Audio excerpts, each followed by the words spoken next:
bienvenue à tous, que j'ai dû foisonner beaucoup et me retourner en tous sens, projetant ainsi des ombres bigarrées sur ta splendeur, tel est ton jeu divin.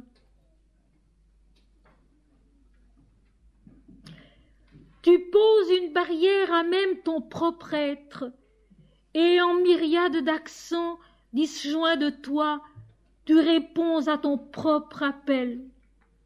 C'est ainsi qu'en moi, ta départition a pris corps. Ton chant poignant se reflète à travers les cieux en larmes irisées et en sourires, en frayeur et en espérance. Des vagues se dressent et s'écroulent, des songes se déchirent et se reforment. En moi, tu te mets toi-même en déroute. Cet écran que tu as dressé est diapré d'innombrables images qui peignent le jour et la nuit. Derrière quoi ton siège est tissé d'un prodigieux mystère de courbes, toute brutale ligne droite exclue. Cette grande parade de toi et de moi se déploie à travers le ciel. De l'accord de toi et de moi, tout l'air vibre, et la partie de cache-cache engagée entre toi et moi se poursuit à travers les âges. C'est lui, ce très intime, qui éveille mon être à son profond toucher mystérieux. C'est lui qui pose son enchantement sur mes yeux et qui, plein de gaieté, joue sur la harpe de mon cœur les changeantes cadences de la plaisance et du chagrin. C'est lui qui tisse cette danse divine en teintes évanescentes d'or et d'argent, de bleu et de vert, et laisse apercevoir à travers les plis du tissu son pied au toucher duquel je défaille. Viennent les jours, passent les âges, c'est lui toujours qui mon cœur émeut à maints noms et à maintes guises, à maints transports de joie et de chagrin. Tes dons à nous autres mortels pourvoient à tous nos désirs, et pourtant retournent à toi non diminués. La rivière accomplit sa tâche quotidienne. Elle se hâte vers champs et hameaux, mais son flot incessant se détourne pour s'en aller laver tes pieds. La fleur adoucit l'air de son parfum, mais son dernier service est l'offre d'elle-même à toi. Ton culte n'appauvrit pas l'univers. Les vers du poète offrent aux hommes les significations qui leur plaisent, mais leur signification dernière est la désignation de toi. Ton culte n'appauvrit pas l'univers. Les vers du poète offrent aux hommes les significations qui leur plaisent, mais leur signification dernière est la désignation de toi. Et puis, j'aimerais, pour orienter très clairement la soirée d'aujourd'hui, vous lire encore aussi un des poèmes tirés de quelques aspects d'une sadhana. C'est la direction de notre regard de ce soir.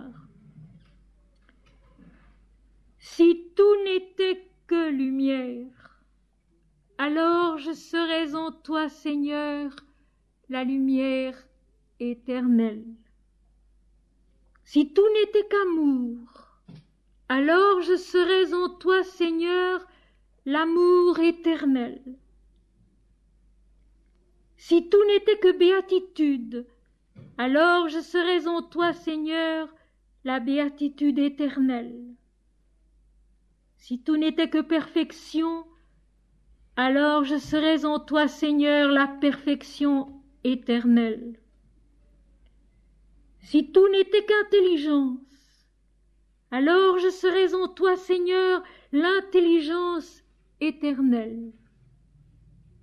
Or, voici, les yeux de mon âme sont éblouis, et les yeux de mon corps demeurent dans la lumière. Tout est toi, tout est cela, et les battements de mon cœur sont infinis. Or, voici, tout est, et rien ne s'altère plus. L'absence de toute anarchie dans la pensée qui s'apaise révèle l'existence immaculée. Au lent sommeil des morts, le ciel s'est réuni, et les vivants de la terre ne s'affrontent plus. Il est une béatitude de ton corps, Seigneur, dans l'univers radieux de ta vie. Pourquoi dire encore toi? Pourquoi dire encore lui? Seigneur, de ta lumière, tu as tout envahi. Et je suis là, inerte et merveilleusement vivant, comme la vie des astres rayonnant de partout.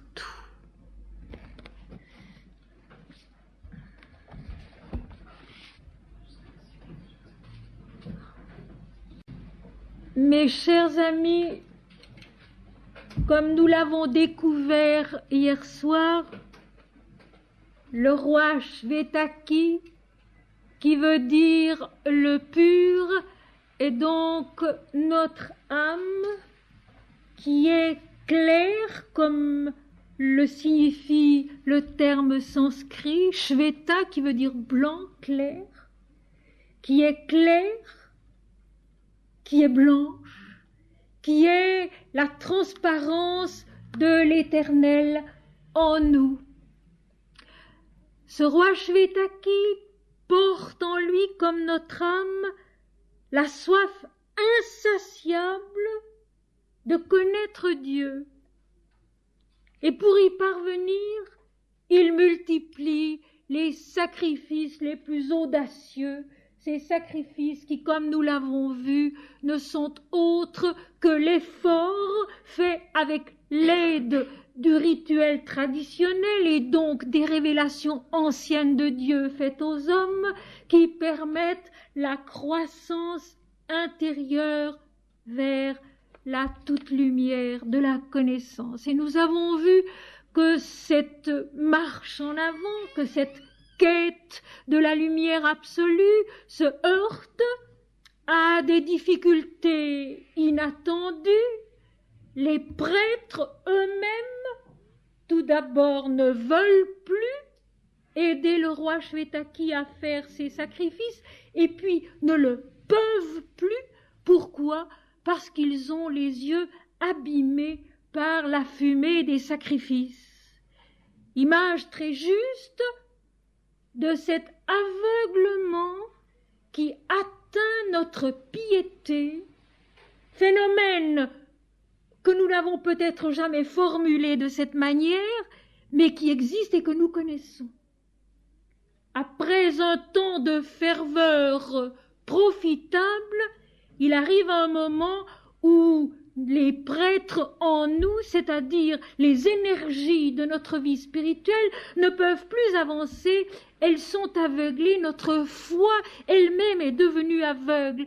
Et ceci n'est pas seulement vrai pour l'individu, c'est vrai, nous le savons si bien, pour les collectivités, pour les religions qui, après avoir été vraiment un flambeau lumineux dans l'univers, deviennent aveugles et ne conduisent plus les hommes vers la lumière par la lumière. Alors, le seul remède, c'est de s'arrêter, de renoncer à ce mouvement qui s'est faussé dans une direction qui n'est plus juste Et comme le disent si bien les prêtres au roi Shvetaki qui insiste, qui veut absolument continuer ses sacrifices, va trouver Shiva.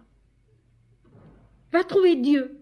Retourne à Dieu. Détourne-toi de tes propres efforts, de tes propres espérances, et tourne-toi vers Dieu. Ceci, mes amis, est toujours vrai et toujours juste. Et pas seulement dans notre vie spirituelle, dans notre effort religieux, mais dans la vie tout court. Et quels que soient les problèmes et les circonstances, se retourner vers Dieu, aller trouver Dieu, chercher Dieu, pour que lui nous aide, comme le demandera le roi Shvetaki, à accomplir notre croissance en avant, notre sacrifice, parce que le sacrifice dans l'Inde, c'est toujours une mort à soi et une renaissance à soi plus haut. Quels que soient nos problèmes, quelles que soient nos perplexités, quelles que soient nos souffrances, quelles que soient nos révoltes, quels que soient nos découragements aussi, parce qu'il y en a bien sûr, le vrai remède, c'est de se tourner vers Dieu. Mais ce Dieu qui est encore l'inconnu en nous, il faut bien s'en souvenir, nous ne le connaissons pas. Se tourner vers Dieu pour lui demander à lui de faire pour nous ce que nous ne savons pas faire. Non pas moi, Seigneur, mais toi. Et le roi Shvetaki, même s'il s'est courroucé contre ses prêtres, contre ses énergies intérieures qui ne pouvaient plus le servir, il a tout de même compris la leçon et il est monté sur la montagne Kailasa, qui est la montagne des austérités du dieu Shiva, et là, il s'est astreint à de dures austérités, qui étaient la domination de soi, la maîtrise du mental, la concentration sur le dieu Shiva, le regard fixe, immobile, les bras levés. Il restait longuement dans l'attente de la venue de Dieu seul pour comprendre ce qui se passait en lui et dans sa vie et pour pouvoir aller de l'avant. Vous savez que son dessein était, après tant d'autres sacrifices, de faire de nouveau un sacrifice qui devait durer 100 années. Et ce soir, nous allons commencer par la 4e séquence de ce passage du Mahabharata, qui est donc l'épopée du grand peuple des Bharata. Maha veut dire grand, Bharata le peuple des Bharata. Et cette 4e séquence, c'est l'apparition de Shiva, qui ici est appelé Rudra, de son premier nom. Finalement, Shiva, extrêmement satisfait de ce tigre entre les rois, qui se soumettait à des austérités si pénibles, apparut devant lui et lui dit « Ô tigre entre les hommes, destructeur des ennemis, je suis satisfait de ton ascétisme.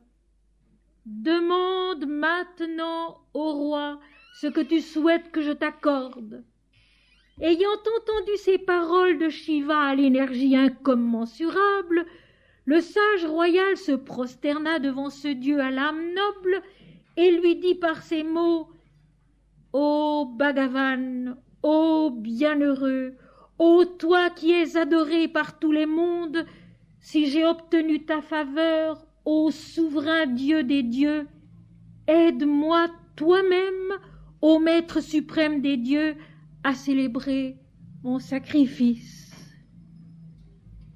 L'âme a compris que l'aide sûre, la seule aide valable pour redonner les forces nécessaires aux prêtres, aux énergies de l'esprit en nous, c'est Dieu lui-même, et non pas n'importe quel Dieu. Au début de la première séquence, il nous était dit que Shvetaki était semblable à Indra lui-même, Indra en personne. Il y a donc une progression entre Indra et Shiva. Et à ceux qui pourraient riposter que l'Inde décidément est très polythéiste et ne comprend pas l'unité divine, il y a ici tout de suite une situation qui nous répond le contraire. Le dieu Indra, qui était le dieu des cultes des périodes les plus reculées, a été peu à peu remplacé par Shiva. C'est dire que, comme on nous l'explique dans l'Inde, les dieux de l'Inde sont un seul et le même, ils ont chacun leur aspect particulier, prépondérant, mais ils sont un seul et le même et ils sont interchangeables. Il y a cependant, dans le mouvement intérieur, une démarche entre Indra et Shiva. Indra, c'est le mental illuminé. C'est notre conscience humaine, incarnée, dualiste, qui cependant est éclairée par cette notion primordiale qu'elle est fille de l'absolu, que l'homme est fils de Dieu. Ce mystère si grand, ce mystère si merveilleux, que l'homme ne parvient pas à le croire et parvient encore moins à s'en souvenir. Il a même parfois l'impression qu'il est un orgueilleux, un blasphémateur, s'il se dit fils de Dieu, si sa conscience se dit fille de l'absolu. Et pourtant, c'est de cela qu'il faut que l'homme se souvienne pour pouvoir aller de l'avant, grandir et parvenir à cette liberté, à cette nudité parfaite de l'esprit qui est son origine et dont parlent tous les mystiques. Nous l'avons vu samedi à propos de Saint Jean de la Croix. Indra, notre mental humain mais divin en même temps, illuminé par cette pensée, par cette conscience que nous sommes fils de Dieu, que nous sommes nés de l'absolu, filles de l'infini, et qui va ensuite rencontrer sur sa route, sur sa croissance, au cours de sa croissance, Shiva qui, lui, est le révélateur de la lumière indivisible. Shiva, le destructeur des dualités, est en nous l'aube divine de l'unité, de la toute lumière indivisible et infinie. Et il est tout à fait logique que de la conscience d'être fils de Dieu, l'âme, d'être fille de Dieu, l'âme parvienne ensuite au seuil de la conscience de l'unité qu'est Shiva au-dedans d'elle. Parce que, comme le dit l'Inde, le macrocosme est dans le microcosme et les dieux sont en nous. Dieu est en nous. Je vous rappelle cette parole que Swami Vivekananda a lâchée en Amérique à la fin du siècle dernier, lors du fameux grand congrès des religions, où pour la première fois un moine de l'Inde avait eu l'autorisation de venir, de quitter la terre sainte de l'Inde pour y aller, Swami Vivekananda, le grand disciple de Ramakrishna, qui n'osait pas s'adresser à ces 3000 personnes chamarrées, à tous ces prélats en grande tenue, lui dans sa robe ocre de coton. Il reculait le moment de monter à la tribune et de parler. Et finalement, il n'y avait plus personne d'autre, alors il a bien dû s'exécuter. Et le grand hindou malade, car Swami Vivekananda avait une pauvre santé, il était atteint d'un diabète important qu'il a emporté jeune. Le grand Swami hindou, disciple et héritier de Sri Ramakrishna, s'est levé et de sa voix qui, paraît-il, était admirable, il a simplement dit Hommes, frères, ayez confiance en vous, Dieu est en vous. Jésus n'avait pas dit autre chose. Le royaume de Dieu est au-dedans de vous. Hommes, frères, ayez confiance en vous, Dieu est en vous. C'est là qu'il faut le chercher, c'est là qu'on le rencontre, c'est là qu'on le trouve. Et c'est là qu'en effet, s'étant dominé, ayant maîtrisé son mental, ses désirs, son impatience, Shvetaki rencontre Shiva, la splendeur de l'unité qui commence à se révéler à lui, parce que c'est toujours un commencement modeste et qui demandera encore une grande croissance, un grand développement intérieur pour parvenir à sa plénitude que le roi Shvetaki n'atteindra pas. Finalement, Shiva, satisfait de ce tigre entre les rois, c'est-à-dire de cet homme si supérieurement fort, puissant, résistant à l'austérité, qui se soumettait à des austérités si pénibles, n'allant pas chercher des choses exceptionnelles.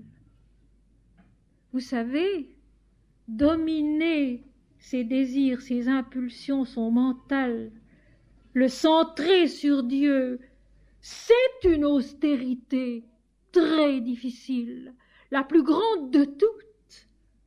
Elle ne se voit pas, elle n'est pas spectaculaire, c'est un combat intérieur, mais titanesque.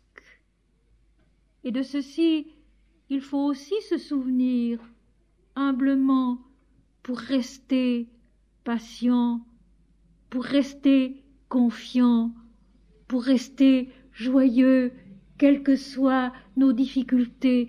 Dominer le mental, mes amis, le centrer, le fixer dans une seule direction, le regard sur la lumière divine, c'est une austérité terrible et difficile, et à laquelle il faut se cramponner, se crocher, comme on dit, pour y arriver un tout petit peu, après beaucoup de temps et beaucoup d'efforts.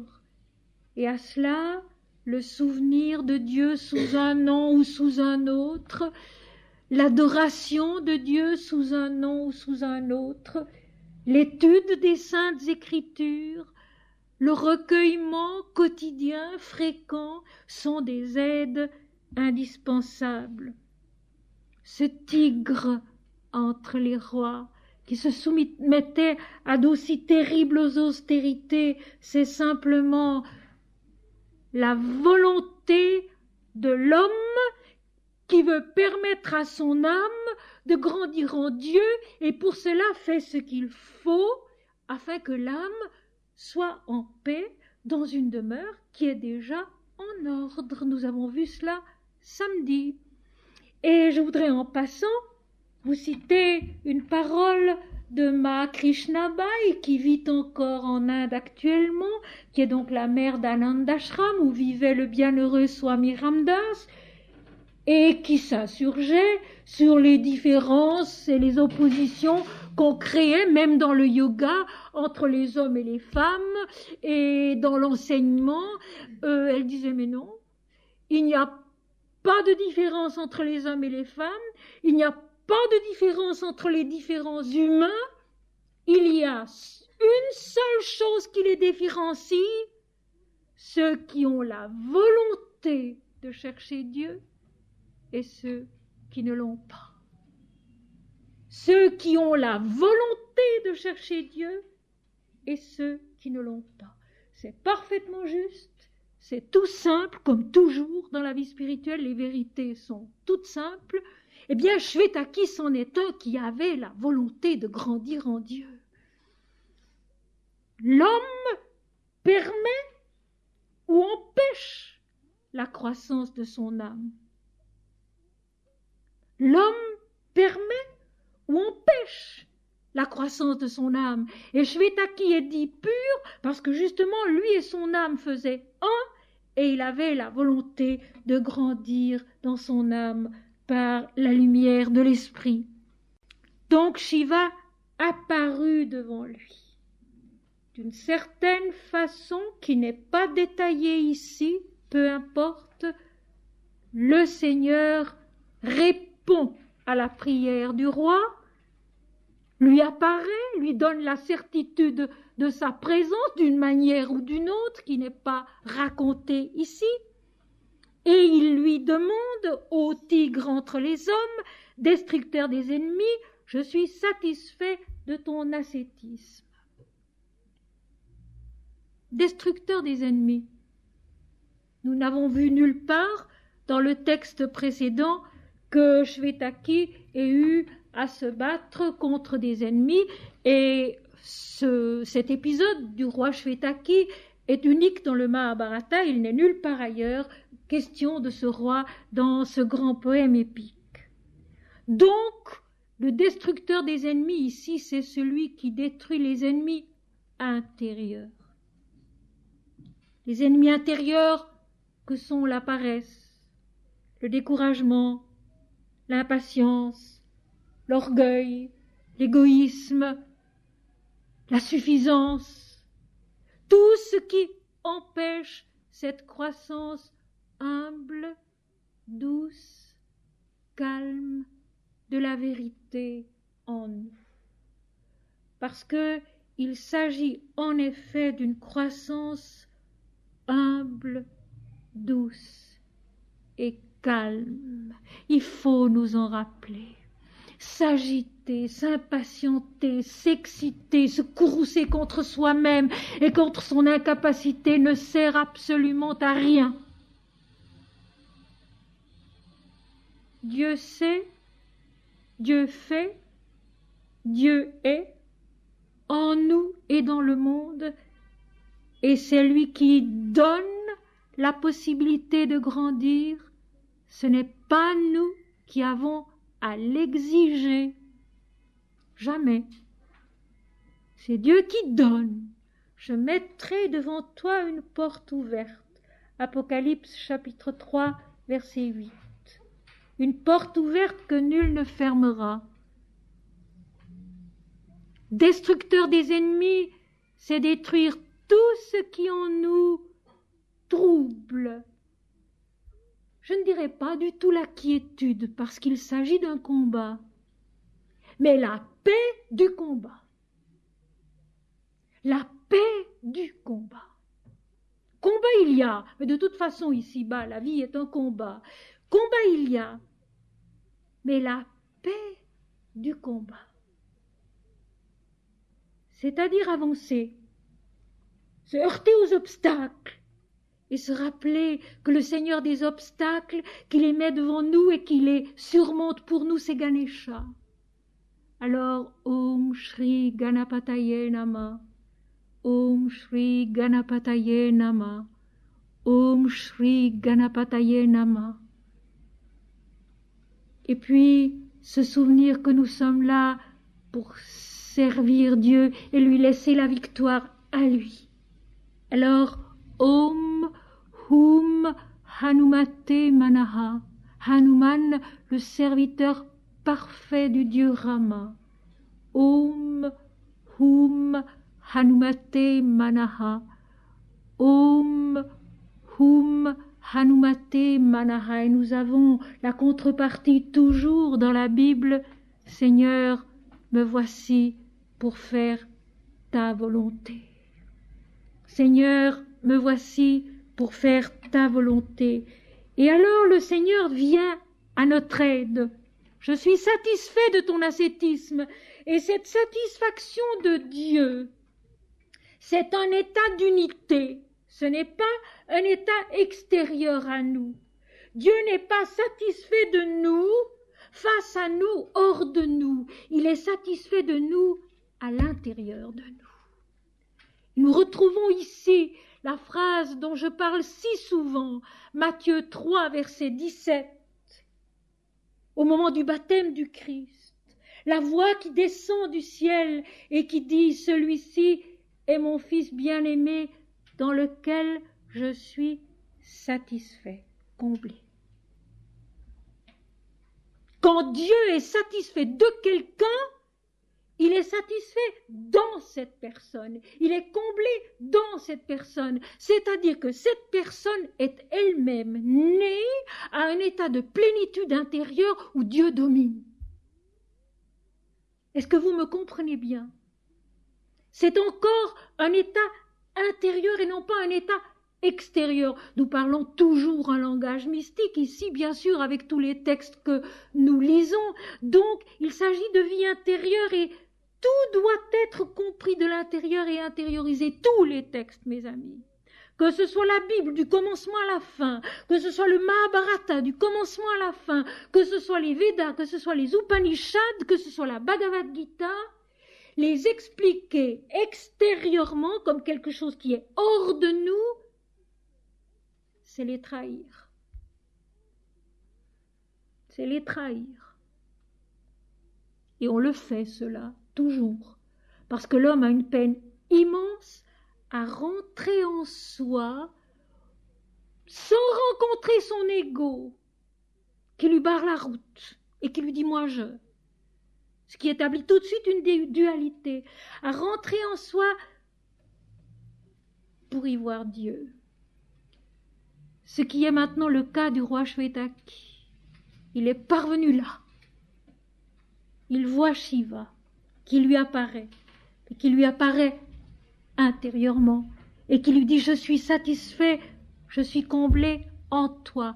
Tu remplis les conditions nécessaires dans ta conscience, dans ton mental, dans ton être physique même maintenant, pour être capable de concevoir quelque chose de plus élevé dans l'ascension vers la vérité.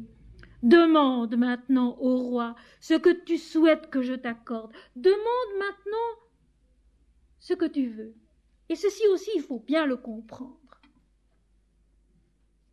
Je suis toujours émerveillée de constater combien dans les textes sacrés, ce que l'homme reçoit est toujours exactement à sa mesure, adapté à ce qu'il peut supporter, à ce qu'il peut comprendre, à ce qu'il peut vivre, et non pas débordant comme une nourriture indigeste. Demande ce que tu veux que je te donne. Donne-moi la mesure de ce que tu es. Moi, Dieu, je peux le connaître, je peux le savoir, je peux le voir. Et je peux te donner exactement ce dont tu as besoin pour avancer. Et vous allez voir d'ailleurs que Shiva n'accordera pas à Shvetaki exactement ce qu'il demande, mais il lui accordera quelque chose qui le met sur le chemin. Et je trouve admirable cet équilibre, cette sagesse, cette mesure du Seigneur qui est tout, qui est l'immensité, qui est l'absolu et qui sait se rendre petit, modeste, pas à pas avec nous, pour nous donner exactement la nourriture que nous pouvons supporter et assimiler avec fruit et sans risque d'accident. Encore cet après-midi, un téléphone qui m'a étreinte profondément me parlait de quelqu'un qui a été vraisemblablement très gravement faussé par un mauvais enseignement spirituel, par un mauvais enseignement yogique comme il y en a hélas tant aujourd'hui, alors qu'en soi le yoga est une chose si merveilleuse. Et ce mauvais enseignement mal adapté, mal dosé, où l'homme a fait et n'a pas laissé faire Dieu, a eu des conséquences tragiques dans le cas en question. On n'a pas le droit. On n'a pas le droit d'abuser pareillement de ce qu'on a mal appris, mal compris, pour en faire une cause de mal aux autres. Ce n'est pas nouveau, parce que saint Jean de la Croix s'insurgeait avec quelle violence contre les prêtres et les curés qu'il appelait des tueurs d'âmes, qui, au lieu de les guider, au lieu de les accompagner judicieusement, sagement, avec l'aide de Dieu et prudemment, les faussaient, les affolaient, les terrassaient par la peur ou par l'angoisse ou par un sentiment de culpabilité, que sais-je encore. Ce n'est donc pas nouveau. Mais je vous en supplie, vous tous qui êtes ici, restez prudents. Restez prudents, pas seulement pour vous-même, mais pour les autres.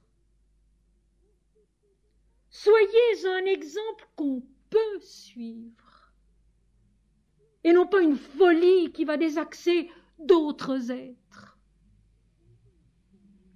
Le vrai yoga est la prudence et la discrétion même. Ceci, Swami Vivekananda l'a suffisamment expliqué dans ses admirables yoga pratiques. Pourquoi ne le lit-on pas assez? Pourquoi ne relit-on pas assez Sri Ramakrishna? Pourquoi oublie-t-on ces voix authentiques qui disaient exactement ce qu'il fallait dire et qui savaient ce dont elles parlaient? Pour croire n'importe quoi, n'importe qui, et s'embarquer dans des expériences qui aboutissent à des catastrophes.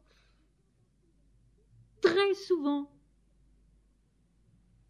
la vie spirituelle, mes amis, elle est saine, elle est simple, elle est harmonieuse, elle ne demande à chacun que ce qu'il peut, rien de plus, tout ce qu'il peut, mais rien de plus, et comme il le peut. Et chaque chemin est admirable. Et ce qui est encore plus beau, c'est que chaque situation, chaque chemin est également précieux aux yeux de l'Éternel.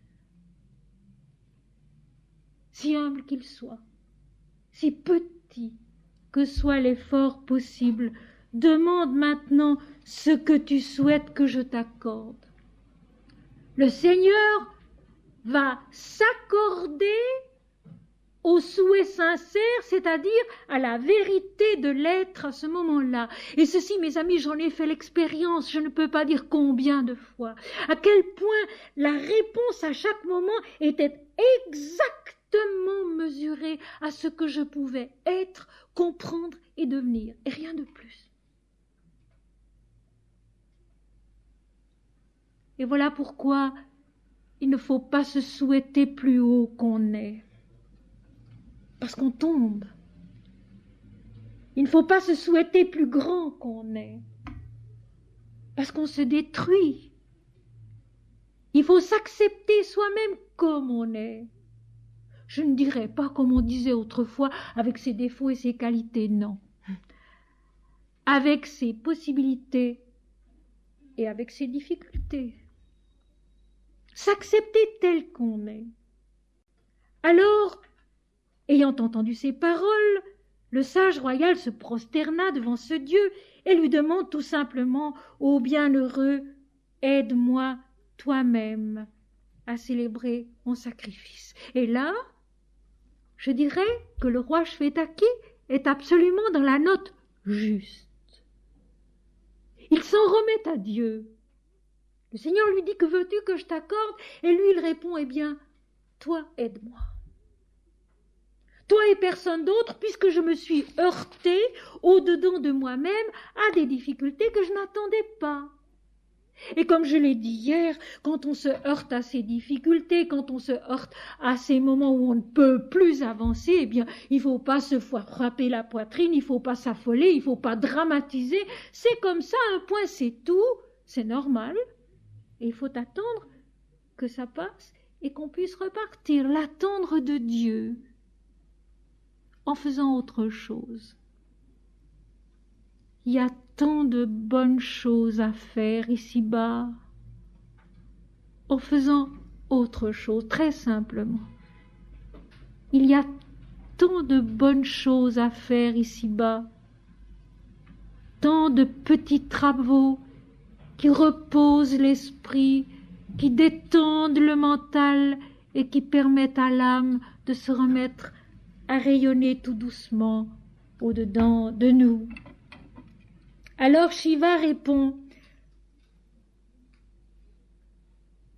Souriant, il répond, « Nous n'aidons pas nous-mêmes à la célébration des sacrifices. Mais puisque tu t'es au roi astreint à de dures austérités, je vais, ô destructeur des ennemis, prendre part à ton sacrifice, mais à une condition. » Vous voyez, la réponse du Seigneur, ça n'est pas un oui sans condition. Nous le prions, nous lui demandons au mieux de nos possibilités. Et le Seigneur répond d'abord non, je ne peux pas prendre moi-même la direction de ton sacrifice. Je n'accomplis pas moi-même le sacrifice. Pourquoi? C'est très clair. Un sacrifice s'accomplit encore dans un état de dualité. Il est rituel, il est terrestre, il fait partie de ces efforts de l'homme pour rejoindre le divin, pour s'unir à lui, pour le connaître. Et Shiva, c'est le grand Dieu de l'unité. Shiva ne peut pas aider lui-même à accomplir le sacrifice, mais il va donner à Shvetaki un de ses amshas, c'est-à-dire l'incarnation d'une de ses énergies, et ce sera le fameux Brahman Durvasas que nous avons déjà rencontré à propos de la princesse Kunti, ce Durvasas à l'humeur irascible qui est l'exigence absolue du non-égoïsme. Toujours ça. Mais je prendrai part, je t'y aiderai avec l'aide d'un de mes brahmanes qui est un amsha d'une de mes énergies, l'incarnation d'une de mes énergies. Nous n'accomplissons pas nous-mêmes le sacrifice. L'unité, l'absolu, la plénitude n'a plus de sacrifice à faire et ne les fait pas. Mais en nous, ce sont les forces qui émanent de cette plénitude, de cette unité, de cet absolu qui nous aident à accomplir notre sacrifice, notre croissance. Et je voudrais expliquer ceci d'une façon très simple pour que tout le monde comprenne bien et puisse le mettre en pratique, parce qu'en fait, c'est de cela qu'il s'agit. Si je viens vous raconter des très belles choses que vous ne puissiez pas, après, vous-même comme moi, essayer de mettre en pratique, cela ne sert à rien.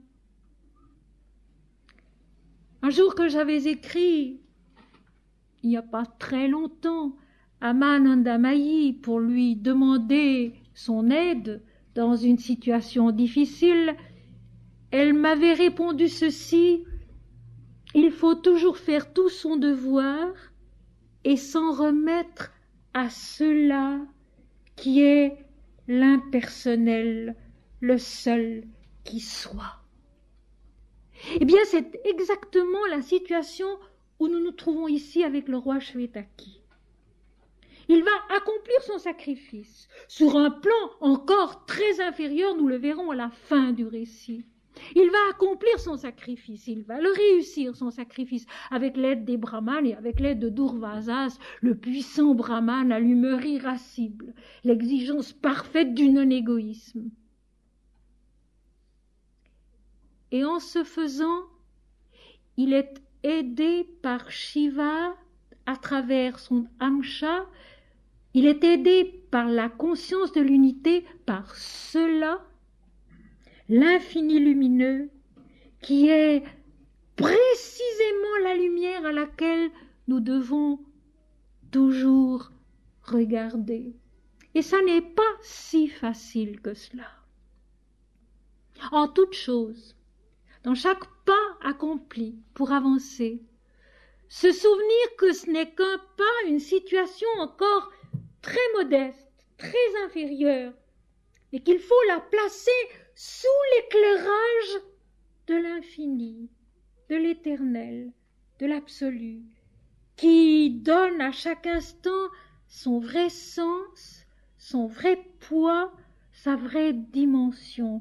Et c'est faute de quoi nous souffrons tant, c'est faute de quoi il y a tant de désordre et de confusion dans le monde et en l'homme, parce que toujours il est centré uniquement sur l'apparence restreinte, et il oublie que cette apparence restreinte porte en soi l'immensité. Pas à pas, vivre l'immensité. Pas à pas, s'offrir à l'immensité. Pas à pas, se souvenir de l'immensité lumineuse de Shiva. Om Namah Shivaya. Je crois qu'on commence à avoir trop chaud. Om Namah Shivaya. Om Namah Shivaya. Om Namah Shivaya. Om Namah Shivaya. Devant toi, Seigneur Shiva, je me prosterne. Devant toi, Seigneur Shiva, je me prosterne. Je me prosterne devant l'unité. Je me prosterne devant la toute lumière. Je me prosterne devant celui qui est le destructeur des dualités, s'en souvenir toujours que le but, ce n'est pas de s'achoper continuellement à l'obstacle, c'est de le transcender, c'est de regarder plus haut, c'est d'écouter plus loin, c'est d'attendre quelque chose qui vient du fond de l'infini. Et voici maintenant quelle est la condition de Shiva. Si tu peux, et ces trois petits mots sont importants, si tu peux, là encore le Dieu est prudent, il n'impose pas, si tu peux, si c'est en ton pouvoir, si tu en as la force, si tu tiens le coup, si tu peux pendant 12 années, tout en menant avec une attention soutenue une vie de brahmacarine, verser sans interruption dans le feu des libations de beurre clarifié, alors tu obtiendras de moi la faveur que tu me demandes, ô protecteur des hommes. Ceci demande évidemment quelques explications. Pendant 12 années, une étape divine, et mes amis, c'est vrai. C'est absolument vrai. Notre vie se divise en étapes de 12 années, qui ne sont peut-être pas toujours sensibles à tout le monde, mais qui pour moi-même ont été d'une sensibilité absolue. De 12 en 12 ans, tout change. C'est une sorte de naissance nouvelle, tout change. Et ça peut s'accompagner de difficultés, c'est sûr, de difficultés d'ordre de santé, par exemple. De 12 en 12 ans, quelque chose de l'esprit s'accomplit en nous. C'est en même temps une leçon de patience. Quand on a commencé depuis 6 mois ou 1 an une sadhana, il ne faut pas s'étonner que les progrès ne soient pas encore grands et les résultats pas très spectaculaires. 12 ans, peut-être 24 ans, peut-être 36 ans, peut-être 48 ans. Il faut savoir attendre. Et cette attente n'est pas triste, cette attente, elle est pleine de travail, elle est pleine de joie, elle est pleine de croissance, elle est pleine de moments difficiles aussi, mais ces 12 ans, c'est une vérité. De même que la lumière de l'esprit est un fait et non pas une idée, les 12 ans de l'étape spirituelle dans la vie humaine sont absolument vrais. Alors il est demandé à Shvetaki de mener pendant 12 ans une vie de brahmacarine absolument. Or, le brahmacarya, c'est la continence absolue, mais ce n'est pas seulement cela. Et ceci, je m'empresse de le dire, parce qu'en général, quand on dit brahmacarya, c'est ça et c'est rien d'autre. Non. Le brahmacarya, c'est, si vous voulez, le premier ashrama, la première étape de la vie, pendant laquelle le jeune homme ou la jeune fille grandissent et s'instruisent. D'une part d'un métier, d'autre part des saintes écritures. Donc il y a là un temps d'étude. Le roi Shvetaki doit, s'il le peut, à la demande du dieu Shiva, pour naître à l'unité de Shiva, se consacrer totalement à Dieu, mais à l'étude du divin. ce qui est une chose très précise, à l'étude des textes, à l'adoration, à la méditation, à la prière, au sacrifice. Et ce sacrifice est très précis, tu dois verser continuellement du beurre clarifié dans le feu, des libations. Or, ce feu, c'est le Dieu Agni, le Dieu de l'adoration parfaite. Et le beurre clarifié, c'est l'offrande la plus pure. C'est le vin de Soma, Soma qui est un dieu lui-même, cette transparence du beurre clarifié, doré, qui est, si vous voulez, l'aspect concret de la lumière divine. Ce beurre clarifié, c'est l'aspect concret de la lumière divine. L'offrande pure d'une adoration qui a la couleur de l'or, qui a la couleur de la lumière de l'esprit. Pendant 12 années, sans interruption, vivre une adoration parfaite, totalement consacrée à Dieu seul. Pendant 12 années, verser du beurre clarifié dans le feu qui est Agni, Agni qui a une bouche à 7 langues. Agni a une bouche à 7 langues. Encore une fois, les 7 plans de la conscience et de la vie. Donc il y a là un acte de purification des 7 plans de la conscience et de la vie. De nouveau, l'être entier est considéré. Ce qui est demandé ici à Shvetaki, c'est une adoration sans condition, une consécration de soi sans condition, qui lui permettra finalement d'accomplir son grand sacrifice en l'honneur de Shiva, le Dieu de l'unité divine. Le Dieu de l'unité divine, l'apparition, la révélation que tout est un, que tout est Dieu. Mais nous verrons que notre récit aboutit finalement à quelque chose de beaucoup plus modeste.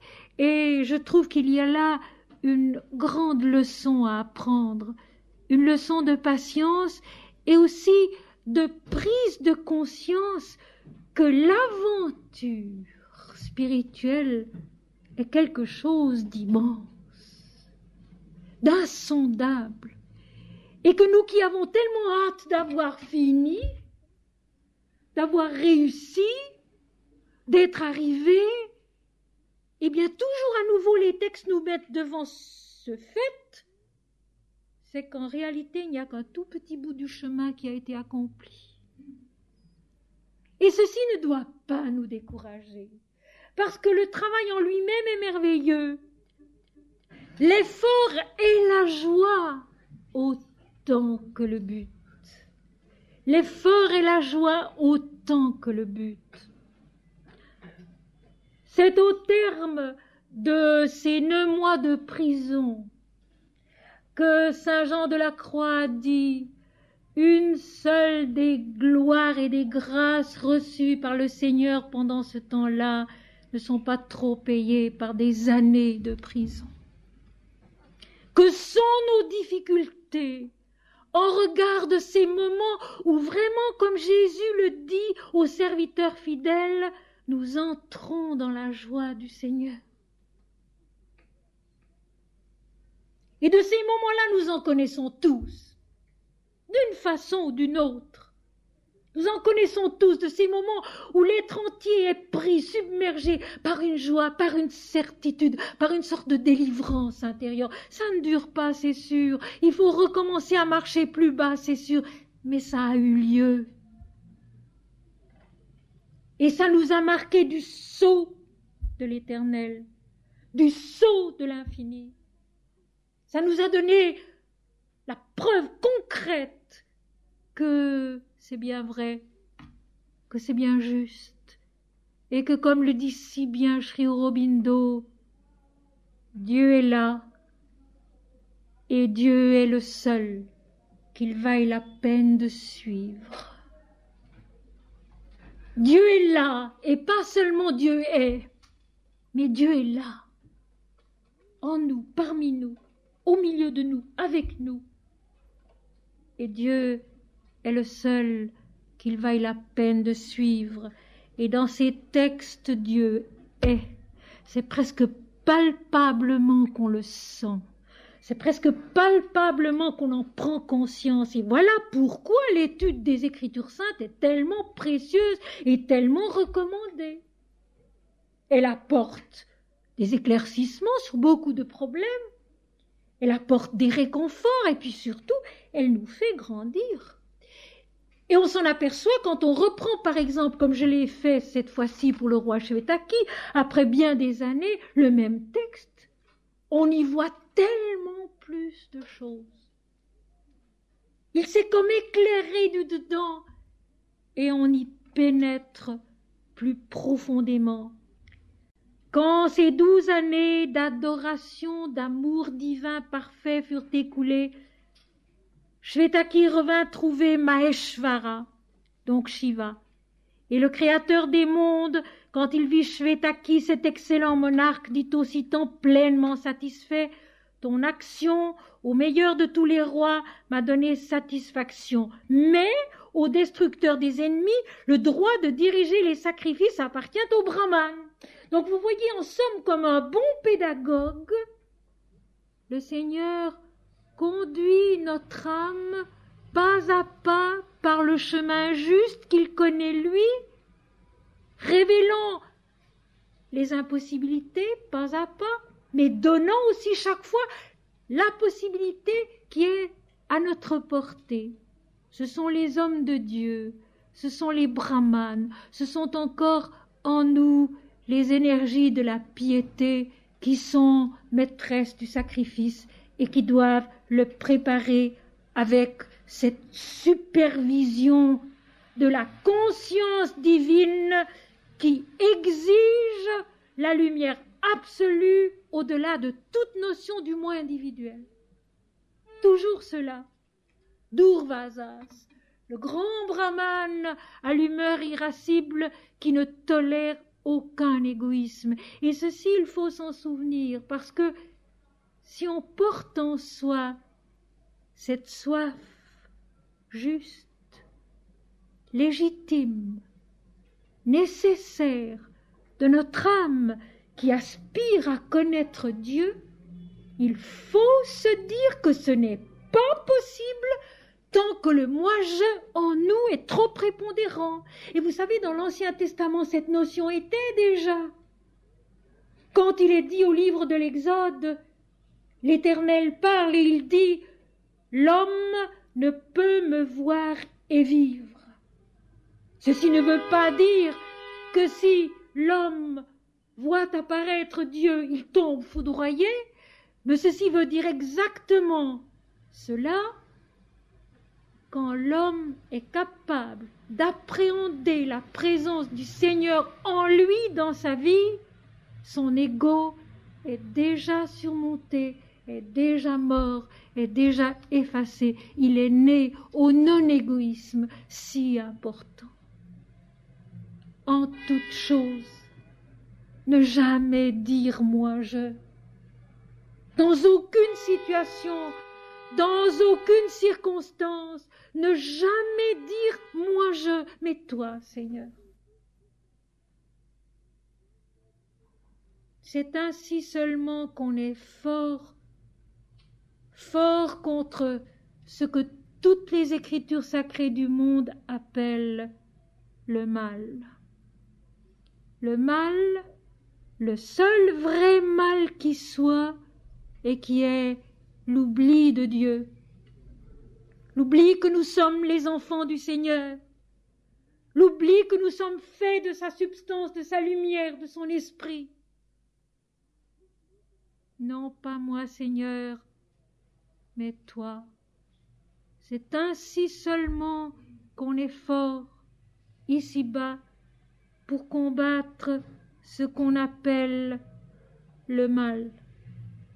Le mal qui prend beaucoup de visages et sur lequel il ne faut pas s'appesantir, mais savoir qu'il est primordial primordialement, avant tout, essentiellement, l'oubli de Dieu. Et l'homme oublie Dieu, et le monde oublie Dieu. Et alors sa souffrance est immense. Il a besoin, le monde, de tous ceux qui ont la force et la volonté et l'amour de se souvenir de Dieu pas à pas. Chaque moment que l'on perd dans ce travail-là est un appauvrissement de l'humanité. Chaque moment que l'on consacre à ce souvenir-là est une protection. Je vous l'ai dit hier, la piété est une protection. On ne doit pas être pieux pour être protégé, non. Mais la piété est la seule vraie protection de l'homme, la seule vraie protection de l'humanité, c'est-à-dire la seule attitude juste qui l'aide à avancer dans la bonne direction. Ainsi, maintenant, Shiva donne à Shvetaki ce dont il avait besoin, les indications précises pour accomplir son grand sacrifice de 100 ans. Il faut qu'il s'adresse à des brahmanes, qui sont supérieurs à des prêtres, donc à des énergies plus hautes, qu'il a façonnées en lui par son ascèse, par le fait qu'il s'est dominé lui-même, qu'il a centré son mental sur Shiva, le dieu de l'unité, qu'il s'est livré à des austérités pour être pur, qu'il s'est donné à une adoration pendant 12 années absolument inconditionnée et qui maintenant crée en lui les énergies nécessaires pour accomplir son sacrifice. Et dès lors, le sacrifice va se faire et il va réussir. Nous avons encore 2 séquences à voir ensemble et puis, si j'en ai le temps, je vous parlerai encore de quelque chose d'autre avant de terminer, qui sera d'ailleurs le complément, la fin, l'apothéose de tout ce qui a été dit hier et aujourd'hui. Et le sacrifice pour lequel le roi, la grande âme, avait fait ses préparatifs fut célébré et se déroula conformément aux règles et à l'époque propice. À l'occasion de ce sacrifice, de grandes largesses furent faites. Après que le sacrifice du monarque à la grande âme fut terminé, tous les autres prêtres qui étaient venus y prendre part repartirent, avec l'autorisation de Durvasas, et tous les sadhyas, à l'énergie immense qui avait eu place à ce sacrifice, s'en allèrent aussi. Le sacrifice est accompli. Il a été réalisé conformément au rite traditionnel et à la règle divine des sacrifices ici-bas et à l'intérieur de l'homme. Et les grandes largesses qui furent distribuées, ce sont toujours les richesses de l'esprit, l'abondance de l'esprit qui se répand sur tous ceux qui sont atteints par le feu du sacrifice. Toutes les énergies au-dedans de nous, toutes les facultés au-dedans de nous, mais aussi autour de nous. Comme je vous l'ai dit déjà souvent, nul n'accomplit un sacrifice intérieur de croissance de son âme pour soi seul, mais pour tous ceux qui l'entourent en tout cas. Et puis une fois que tout est terminé, eh bien, cela s'apaise. Les énergies repartent.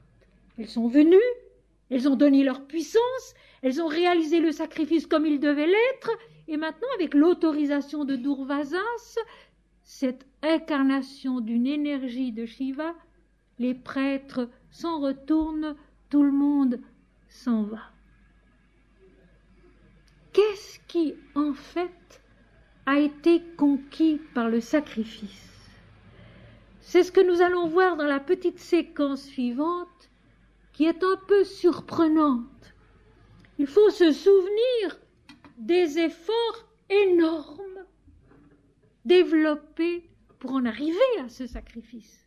D'abord tous les sacrifices précédents, puis l'arrêt parce que la piété devenue aveugle ne pouvait plus aider à faire le sacrifice, et puis l'ascèse du roi, et puis l'apparition de Shiva, et puis les indications de Shiva, les 12 années de consécration et d'adoration, enfin les préparatifs, et finalement, avec donc justement Durvasas pour aiguilleur, pour aiguillon, c'est-à-dire ce non-égoïsme absolument exigé, le sacrifice a lieu, et au fond, vous allez le voir dans la séquence suivante, le résultat du sacrifice paraît bien mince.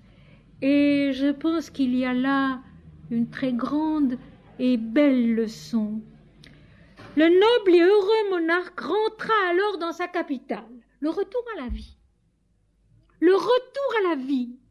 Ceci déjà est important. Une grande ascèse a été accomplie. Non pas pour s'enfuir loin de ses obligations, mais tant que l'homme est incarné ici-bas, il a une tâche à remplir et il retourne à cette tâche dès que l'ascèse, dès que le sacrifice est accompli. Il rentra dans sa capitale, il retourne donc dans son royaume pour reprendre son rôle et sa tâche de roi.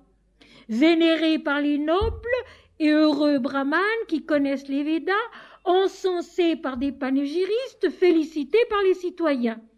Telle est l'histoire du sage royal Shvetaki, le meilleur de tous les monarques, qui, lorsque l'heure fut venue, ayant acquis une grande célébrité sur la terre, monta au ciel, accompagné de ses prêtres qui l'avaient aidé dans la vie. Shvetaki redevient roi, tout simplement. Et au bout d'un certain temps, quand l'heure est venue, il meurt et il monte dans un paradis. Et il faut que je vous dise que les hindous, eux, n'ont pas une très grande estime du paradis, des paradis. Ils n'ont pas d'enfer, et pour eux, le paradis, c'est un lieu où on jouit des bonnes actions qu'on a accumulées pendant un certain nombre de vies, mais où on perd son temps. Parce que le vrai travail, le vrai but, ce n'est pas cela, ce n'est pas de jouir de ce qu'on a fait de bien ou de payer ce qu'on a fait de mal, mais c'est de grandir en esprit encore et toujours. Et si Shvetaki a été un grand ascète, un grand religieux, un grand mystique aussi dans une certaine mesure, il a continué à être un roi et pour son âme, la course n'est pas terminée, de loin pas. Et je n'ai naturellement pas du tout le temps de vous raconter la suite. Ceci fera l'objet probablement de certaines de mes conférences du mois de novembre. Je vous en dis seulement 2 mots. Arrivé à ce point, ce qui est arrivé à son terme, c'est le rôle et l'adoration d'un Dieu personnel. Agni, qui pendant 12 ans a bu du beurre clarifié, fait une crise de foie, tombe malade, devient pâle et s'en va trouver Brahma pour lui demander ce qu'il doit faire. Et alors le dieu Brahma lui conseillera d'aller mettre le feu à la forêt de Kandava, qui est la forêt des dualités. Kanda veut dire la fissure, et Kandava, c'est la forêt des fissures, de la fissure des dualités. Et alors, avec beaucoup de peine, parce que la forêt se défendra vraiment beaucoup, finalement, Agni pourra, avec l'aide de Krishna et d'Arjuna, Krishna l'absolu, mettre le feu à la forêt et guérir sa maladie de foie. Mais ce n'est pas tout. Si l'absolu est le but, la destruction de l'humanité n'est pas le dessein du Seigneur. Et à la fin de l'incendie de la forêt intervient Indra. Indra le mental illuminé, qui se souvient que tout est fils et fille de Dieu, et qui viendra sauver Takshaka, le forgeron des formes, et son fils, pour que la création dans les dualités demeure. Exactement comme dans l'histoire du déluge, Dieu voulait tout détruire. Et finalement, il a sauvé un couple de chaque espèce pour que la vie continue. Parce que, mes amis, le but de la vie spirituelle, la fin de l'ascension, ce n'est pas la destruction du corps, ce n'est pas le reniement, la haine, le rejet de la création qui est parfaite, mais c'est leur transfiguration. Eh bien ceci, ce sera le sujet d'une ou deux soirées du mois de novembre, très probablement. Mais je n'ai pas fini. Je vous avais promis que si je le pouvais, je vous parlerai encore des dernières strophes de la montée du Carmel, et je vais le faire maintenant, parce que précisément ces 5 dernières strophes, dans un tout autre style, apportent cette fin, cette vraie fin de la fusion divine dans l'unité, dans la plénitude indivisible de l'esprit. Il était question de la nuit de notre ignorance, de notre purification nécessaire, celle du roi Shvetaki tout aussi bien. Il était question de la nuit qui est la nuit de la foi, parce que la foi ne sait pas, elle espère, elle croit, mais elle ne sait pas. Et cette nuit est encore l'inconnu que Dieu est en nous. Strophe 5 de la montée du Carmel. Ô nuit qui m'avait guidé, ô nuit plus aimable que l'aurore, ô nuit qui avait uni l'aimé avec sa bien-aimée qui a été transformée en lui. C'est la nuit qui a guidé. C'est l'humilité de ce parcours, de ce chemin, où seul l'amour guidait la recherche, orientait l'âme assoiffée de son Seigneur. Ô nuit qui m'avait guidée, mes amis, c'est tellement vrai, et je vous répète ce que j'ai dit hier. Toute pensée humble est génératrice en nous de vérité. L'orgueil engendre le mensonge. Et l'orgueil intellectuel, théologique, qui croit savoir, qui prétend détenir la vérité, alors que la vérité est toujours à chercher. La vérité est à vivre. Elle n'est jamais définitivement acquise. Elle est à vivre à chaque moment de nouveau. Les textes sont à vivre à chaque étape de nouveau. Ô nuit qui m'avait guidée, ô nuit plus aimable que l'aurore, l'aurore qui souvent nous trompe, vous savez, l'aurore aussi de notre pensée qui croit avoir saisi quelque chose alors qu'en réalité ce n'est encore qu'un travail très humain. L'homme n'apprend que quand il s'efface. L'homme n'apprend que quand il s'efface. Ô nuit qui m'avait plus aimable que l'aurore, ô nuit qui avait uni dans cette incertitude, dans ce chemin où rien n'était visible sauf l'amour qui brûlait dans le cœur, l'aimer avec sa bien-aimée, l'aimer dont on ne sait rien, à la rencontre duquel l'âme marche exactement comme notre roi Shvetaki, avec moins de pompe sans doute dans le poème de Saint Jean de la Croix, mais c'est la même histoire. Et ceci aussi, je le trouve tellement beau. Avec tant de millénaires d'écart, c'est la même démarche, c'est la même situation, c'est finalement le même langage, c'est la même expérience qui doit se refaire toujours à nouveau et qui se fait en l'homme depuis tant et tant de millénaires de la même manière. Il n'y en a jamais eu d'autre, il n'y en a jamais eu deux, il n'y en a qu'une.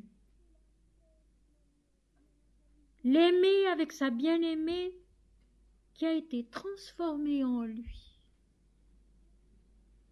L'aimer a disparu. Vous savez, à la fin de l'Apocalypse, au chapitre 21, la place de la Jérusalem sainte qui descend du ciel auprès de Dieu, ayant la gloire de Dieu, la place qui est d'or pur, transparent comme du cristal. Cette place qui est la conscience, le cœur de l'homme, qui est devenue transparente de la lumière, transparente de Dieu seul. Eh bien, c'est ça. Et nous retrouvons ça encore dans les aphorismes de Patanjali. Chitta recouvre Purusha, c'est-à-dire le mental, la conscience humaine recouvre Dieu. Ils ne sont plus qu'un, il n'y a plus qu'une seule transparence, une seule lumière qui passe à travers la conscience incarnée et qui est Dieu, la lumière de l'esprit, la bien-aimée qui s'est transformée en lui. Je ne suis plus rien, seul Dieu est tout. Sur mon sein orné de fleurs, sur mon sein, sur mon amour, orné de fleurs, l'offrande du parfum de l'adoration, que je gardais tout entier pour lui seul. Vous voyez comme les phrases sont simples. Il n'y avait plus de place pour aucune autre pensée, aucun autre amour que celle du bien-aimé. Il resta endormi. Il est encore endormi. Il est présent, mais il ne parle pas. Il est silencieux. Et l'âme n'a qu'un seul souci, c'est de bercer ce sommeil divin en elle pour qu'il demeure inaltéré, pour qu'il ne se fausse pas de l'une ou l'autre manière. Et moi, je le caressais, c'est-à-dire je l'entourais de douceur, je le couvrais de douceur, et avec un éventail de cèdre, je le rafraîchissais. On pense à la jeune princesse Kunti, qui adorait le brahmane Durvasas comme un vrai dieu, et qui le recevait avec toujours un lit et une nourriture sans reproche. La piété parfaite, qui n'a d'autre souci que le bien-être du bien-aimé. Je vais vous dire quelque chose de tout simple, mais de très beau. Il faut que le Seigneur se sente bien en nous.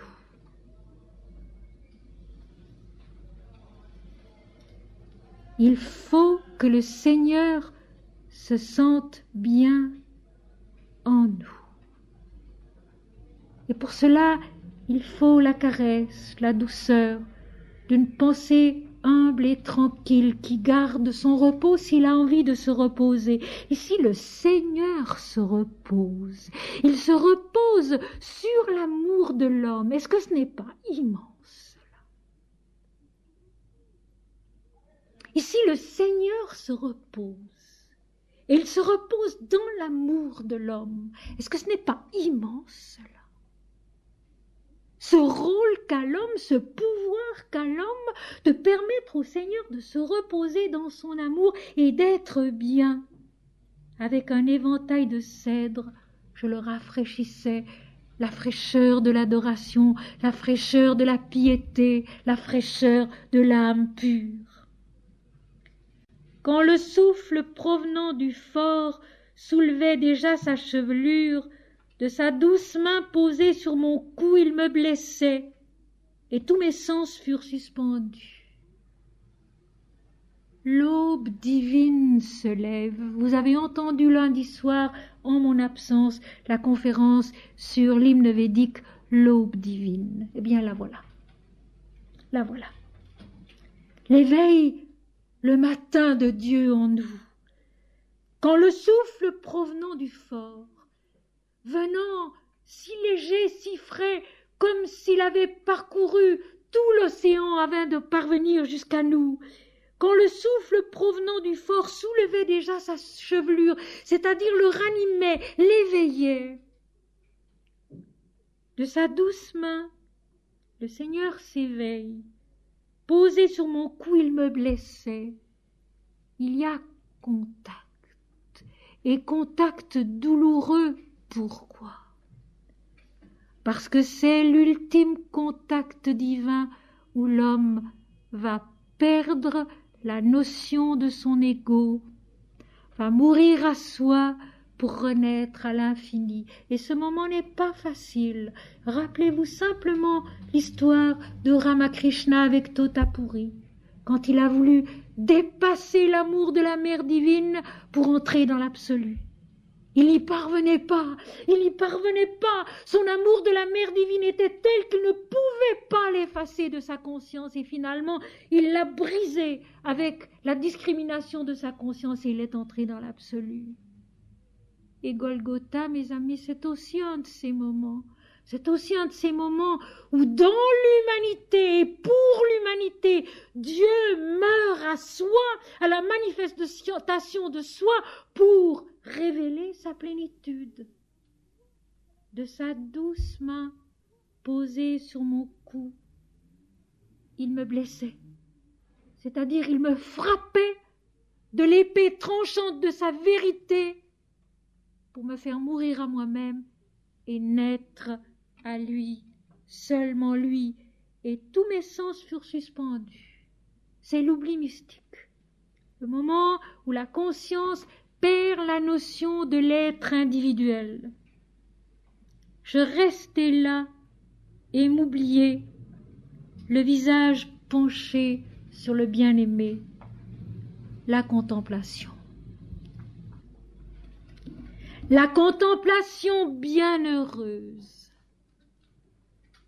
où l'homme s'oublie vraiment dans le regard qui est devenu lui-même le bien-aimé, qui s'est identifié au bien-aimé. Et mes amis, pour avoir une idée de cela, pensons à nos petits. Regardez un enfant d'1 an et demi, de 2 ans, 2 ans et demi, regardez quelque chose qu'il trouve très beau et dont il a très envie. Tout son être regarde, tout son être devient le regard. Il est donné à ce qu'il contemple.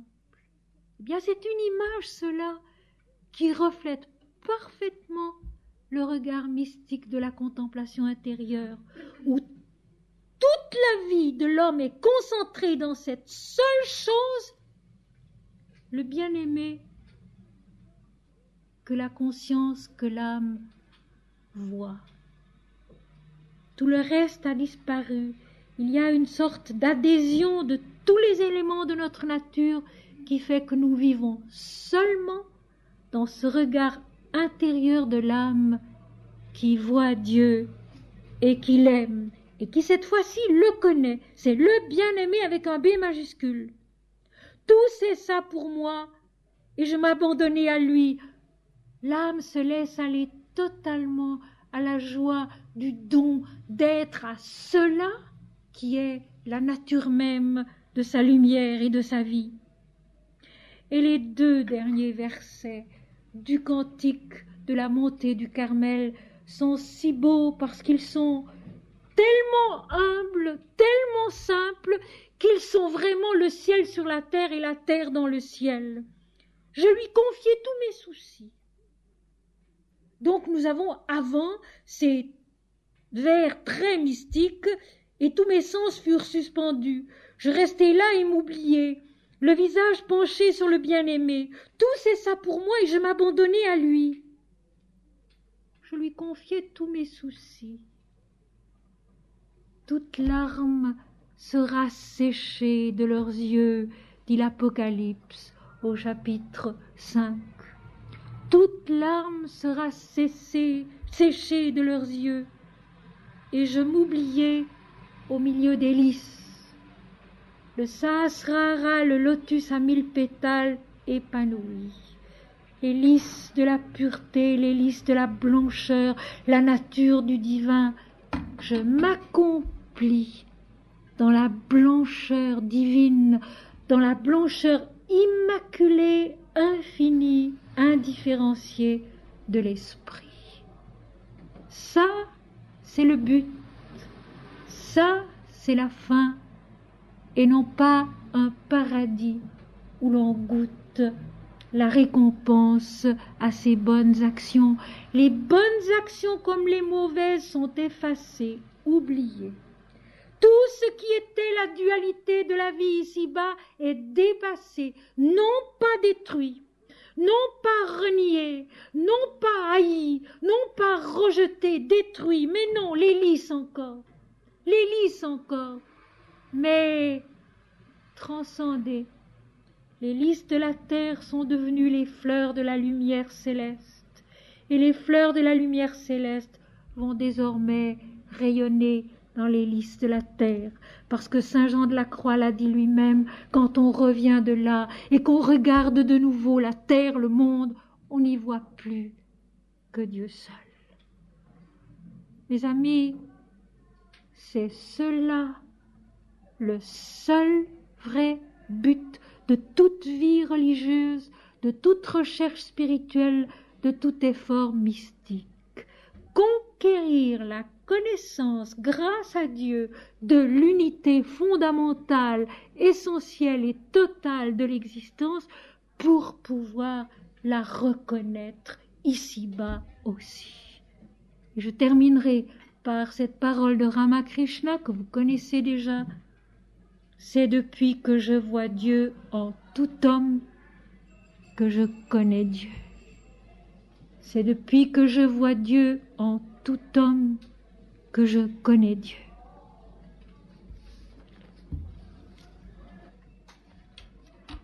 Je vais peut-être, avant que nous ne nous arrêtions quelques instants pour nous détendre ou nous reposer, je vais pour terminer vous lire toute la montée du Carmel. Par une nuit profonde, étant pleine d'angoisse et enflammée d'amour, ô l'heureux sort, je sortis sans être vue, tandis que ma demeure était déjà en paix. J'étais dans les ténèbres et en sûreté, quand je sortis déguisée par l'escalier secret.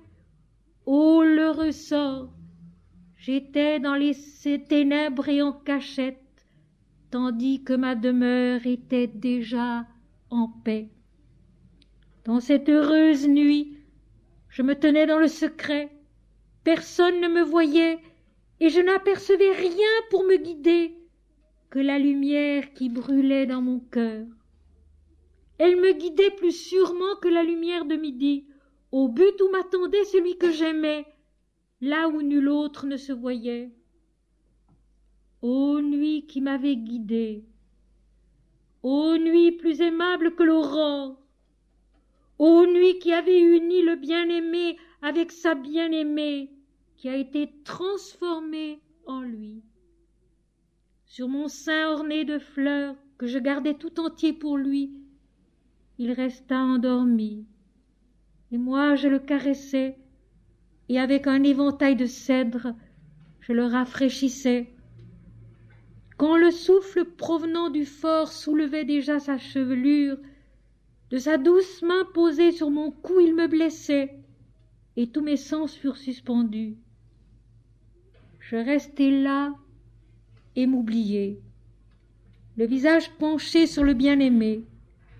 Tout cessa pour moi, et je m'abandonnai à lui. Je lui confiai tous mes soucis et m'oubliai parmi les lys.